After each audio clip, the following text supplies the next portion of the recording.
বন্ধুরা সবাই কেমন আছেন? এই মুহূর্তে চলে আসলাম ঘূর্ণিঝড় রেমালের গুরুত্বপূর্ণ আপডেট নিয়ে। একদম সঠিক আপডেট আপনাদেরকে দেব, কেউ আতঙ্কিত হবেন না। ঘূর্ণিঝড় রেমাল কিন্তু অলরেডি স্থলভাগে প্রবেশ করে যাচ্ছে, দেখা যাচ্ছে প্রচণ্ড আকারে ঝড় বৃষ্টিপাত শুরু হয়ে গেছে উপকূলীয় অঞ্চলে।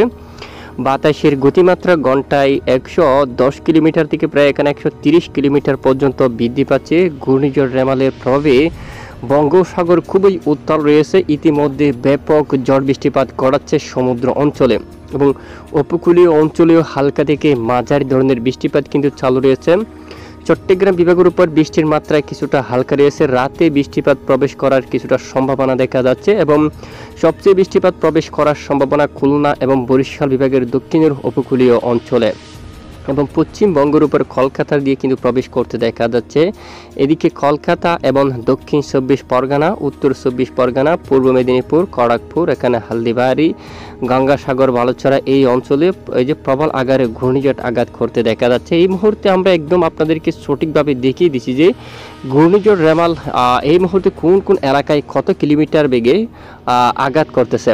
এই মুহূর্তে যে বর্তমান রিপোর্ট, এই মুহূর্তে বর্তমান যে রিপোর্টটা আমরা দেখতে পাচ্ছি, এটি দেখুন খুলনা বিভাগের একদম উত্তরাঞ্চলে 55 থেকে প্রায় 70-80 কিলোমিটার পর্যন্ত এখানে থাকবে এবং একটু খুলনার দিকে এখানে 80 কিলোমিটার পর্যন্ত থাকবে এবং এই যে এটি সুন্দরবন দিয়ে এর শক্তিমাত্রা প্রবেশ করতে দেখা যাচ্ছে।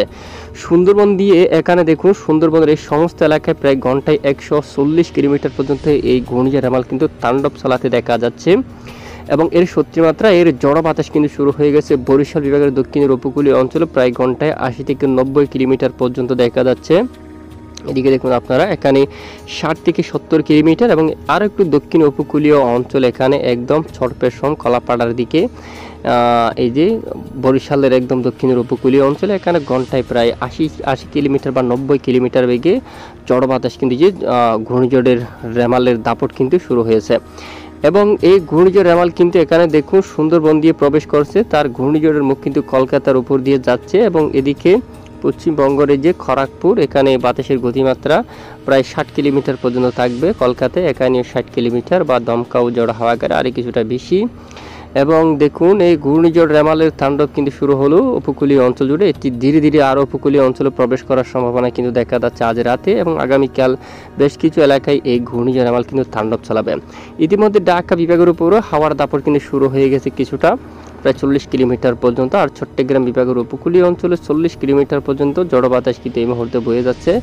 রাতে অনেক এলাকায় বৃষ্টিপাতের সম্ভাবনা এবং এখনও পর্যন্ত চট্টগ্রাম বিভাগের উপর শক্তিমাত্রা প্রবেশ করেনি, তবে এই যে কিছুটা ঝড়ো বাতাস প্রবেশ করবে মূলত 60 কিলোমিটার অথবা 70 কিলোমিটার বেগে চট্টগ্রাম বিভাগের উপকূলীয় অঞ্চলে কিছুটা ঝড়ো বাতাস কিন্তু প্রবেশ করবে। এই মুহূর্তে যে ঘূর্ণিঝড় রেমালের সর্বোচ্চ শক্তিমাত্রা দেখা যাচ্ছে খুলনা বিভাগের উপর দিয়ে দেখুন কিছুটা প্রবেশ করে গেছে এবং রাতে অনেকটাই প্রবেশ করতে পারে, সকাল পর্যন্ত অনেকটাই প্রবেশ করতে পারে, সাথে মাঝারি থেকে ব্যাপক ভারী বৃষ্টিপাতের সম্ভাবনা ঘূর্ণিঝড় রেমালের হাত ধরে এখানে বেশ কিছু অঞ্চলে মাঝারি থেকে ভারী বৃষ্টিপাতের সম্ভাবনা কিন্তু দেখা যাচ্ছে।